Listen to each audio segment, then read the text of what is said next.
भगवान शिव के अस्त्र और शस्त्र।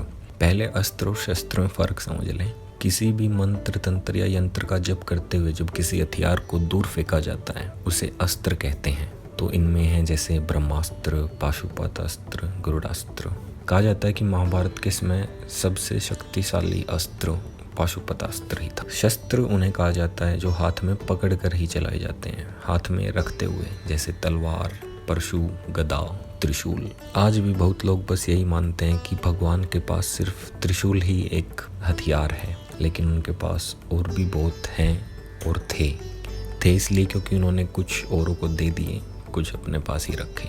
उनमें से एक था पिनाक, जिसे शिव धनुष भी कहा जाता था। इसके बारे में उल्लेख मिलता है कि देवताओं ने सोचा कि बल परखते हैं कि विष्णु और शिव में कौन ज़्यादा शक्तिशाली है।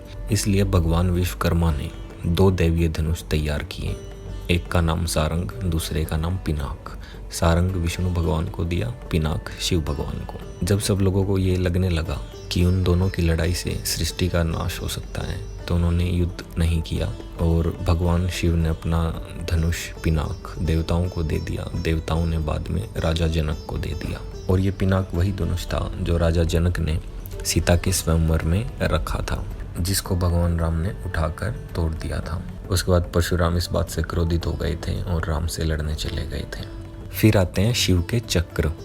भोलेनाथ के पास भवरेंदु नाम का चक्र है, विष्णु जी के पास कांता चक्र, देवी दुर्गा के पास मृत्यु मंजरी नाम का चक्र है। सुदर्शन चक्र जो श्री कृष्ण के पास था, उसका निर्माण भी भगवान शंकर ने ही किया था। इसका निर्माण करके भगवान शंकर ने इसे श्री हरि को सौंप दिया।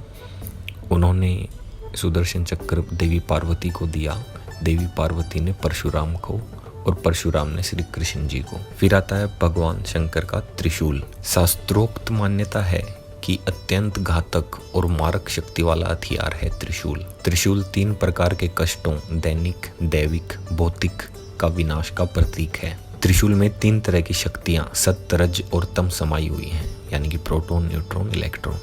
फिर आता है पाशुपतास्त्र। ये शिव के प्रमुख हथियारों में से एक है।